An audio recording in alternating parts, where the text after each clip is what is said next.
दोस्तों 17वीं शताब्दी का मध्यकालीन इतिहास भारत के दक्षिण में स्थित दक्कन की कहानियों से भरा पड़ा है।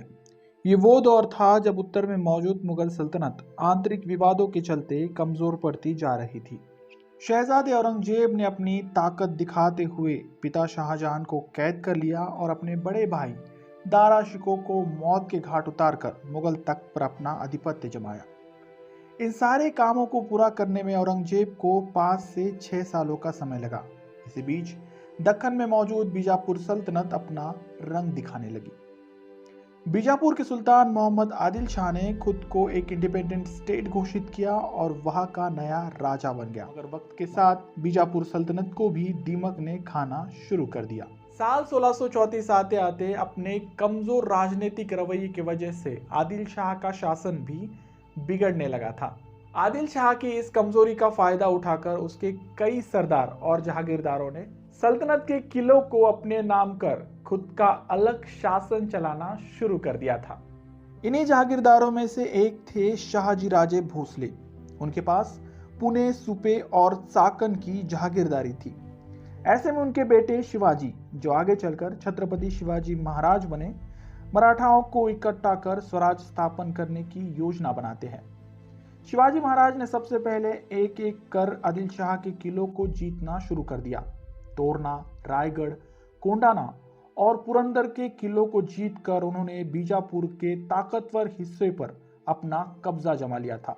जैसे कि मैं पहले ही बता चुका हूं कि उस वक्त भारत की सबसे ताकतवर सल्तनत मुगल सल्तनत का ध्यान दक्कन की ओर आंतरिक विवादों के चलते नहीं था। बस इसी बात का फायदा उठाते हुए शिवाजी महाराज ने दक्षिण कोंकण के हिस्से पर हमला किया और उसे अपनी रियासत का हिस्सा बना लिया। जब औरंगजेब पूरी तरह से उत्तर में मजबूत हुआ, तब उसने दक्कन की तरफ अपना ध्यान लगाना शुरू कर दिया। मगर तब तक बहुत देर हो चुकी थी। इस वक्त दक्कन में मराठाओं की ताकत 7वें आसमान पर थी और दिन प्रतिदिन बढ़ती जा रही थी। औरंगजेब हमेशा से दक्कन को जीतने की फिराक में था। अपने पिता के शासनकाल में उसने एक कमांडर के तौर पर आदिल शाह को हराकर दक्कन जीत भी लिया था, मगर बादशाह के कहने पर उसे आदिल शाह से सुलह करना पड़ा। क्योंकि अब औरंगजेब खुद ही बादशाह था, ऐसे में दक्कन को जीतना उसका सबसे बड़ा सपना बन गया। लिहाजा उसने शिवाजी महाराज को रोकने के लिए अपने सबसे ताकतवर 2 सरदार जय सिंह और दिलीप खां को भेजा। उस वक्त मुगल फौज भारत के सबसे ताकतवर फौजों में से एक मानी जाती थी, मगर उनके पास महज एक चीज की कमी थी, और वो ये कि जंगली रास्तों पर और पहाड़ियों पर युद्ध का अनुभव न होना। कोंकण का इलाका पूरी तरह से जंगलों से भरा पड़ा था। ऐसे में मराठाओं की फौज अचानक अंधेरे में मुगलों पर हमला करती और उनके सतर्क होते ही पहाड़ों में छुप जाती। साथ ही साथ शिवाजी महाराज की युद्ध नीति भी कमाल की थी। वे अपने हर किले के अंदर एक ही पद के 3 अधिकारी नियुक्त करते, ताकि इनमें से कोई एक दुश्मन से मिल भी जाता तो भी किले को जीत पाना आसान सबक नहीं होता। इस गजब की तकनीकों के साथ मराठा और मुगलों के बीच कई युद्ध हुए, जिनमें मुगलों को भारी नुकसान का सामना करना पड़ा। मगर फिर भी संख्या बल में ज्यादा होने की वजह से मुगल बार बार मराठाओं पर हमला करते गए। लिहाजा 1668 आते आते शिवाजी महाराज को मजबूरन उनके साथ एक समझौता करना पड़ा। इस समझौते के मुताबिक शिवाजी महाराज को अपने 40 में से 28 किलो को औरंगजेब के नाम करना पड़ा। लिहाजा उनके पास महज 12 किले ही बचे। मगर यह समझौता महज कुछ ही महीनों तक चला। आगे चलकर शिवाजी महाराज ने वे सारे किले औरंगजेब से वापस छीन लिए जिसके वे कभी मालिक हुआ करते थे। साल 1674 आते आते शिवाजी महाराज ने बीजापुर और मध्य भारत के एक बड़े हिस्से पर अपना कब्जा जमा लिया था, मगर आधिकारिक रूप से वे अभी तक राजा नहीं बने थे। ऐसे में 6 जून 1674 में शिवाजी महाराज ने रायगढ़ के किले पर अपना राज्याभिषेक करवाया और छत्रपति की उपाधि लेते हुए मराठा साम्राज्य को एक पूर्ण रूप दिया। छत्रपति बनते ही शिवाजी महाराज ने यह सोचा कि मध्य भारत से मुगलों का सामना करना थोड़ा कठिन होगा।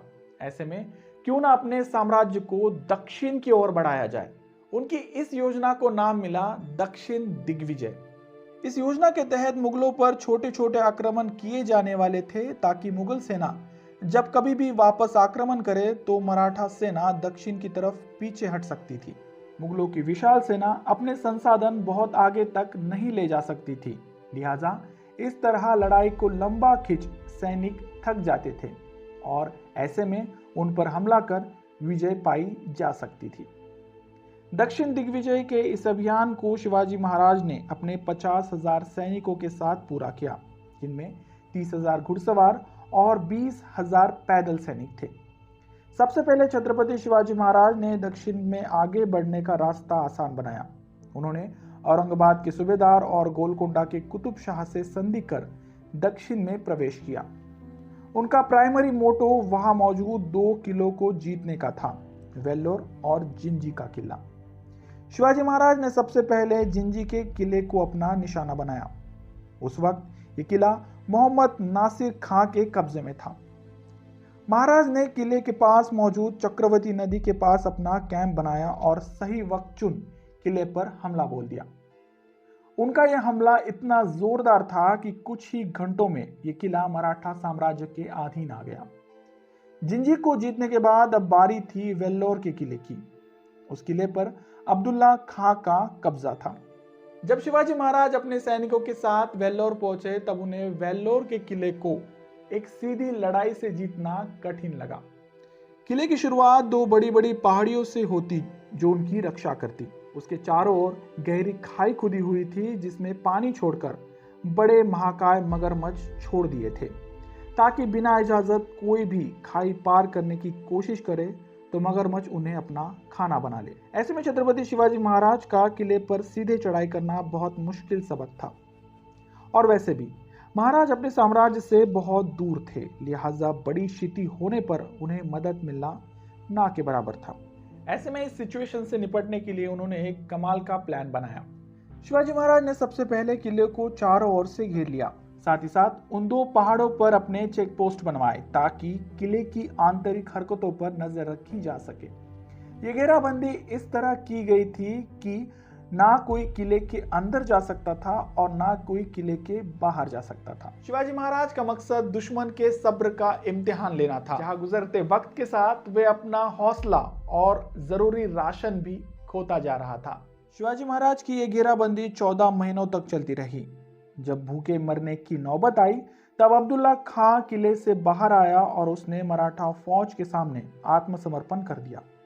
यह समय था 22 जुलाई 1678 का, जब वेल्लोर का ये किला मराठा साम्राज्य के अधीन हो गया। शिवाजी महाराज की इस जीत ने दक्षिण दिग्विजय की नींव रखी, जो आगे चलकर मुगल साम्राज्य के लिए बहुत बड़ी पीड़ा साबित हुई। जिंजी और वेल्लोर के किले को पाकर शिवाजी महाराज दक्कन के साथ दक्षिण इलाकों पर भी कब्जा पा चुके थे, जहां मुगल सल्तनत पर काबू पाना उनके लिए और भी आसान हो चला था। आगे चलकर औरंगजेब ने महाराज के इस रक्षा कवच को तोड़ने की पूरी कोशिश की, मगर वो इस काम को अंजाम नहीं दे सका। तो आपका इसके बारे में क्या कहना है, कमेंट बॉक्स में जरूर लिखें। अब जाते जाते एक आसान सा सवाल। दोस्तों, औरंगजेब ने शिवाजी महाराज से निपटने के लिए दक्कन में अपने कई कमांडर्स भेजे, जिनमें उनका खुद का मामा भी था। जब वो मराठा साम्राज्य में पहुंचा तब शिवाजी महाराज ने उसे सबक सिखाने के लिए उसके एक हाथ की उंगलियां काट दी थी। ऐसे में आपके लिए सवाल यह है कि औरंगजेब के उस अभागी मामा का नाम क्या था? आपका जवाब कमेंट बॉक्स में जरूर लिखें। वीडियो अच्छे लगे तो प्लीज इसे लाइक कर अपने दोस्तों में शेयर करना ना भूलें। और हाँ, आपको अगर मेरा काम वाकई में अच्छा लगता है तो प्लीज चैनल को सब्सक्राइब कर देना।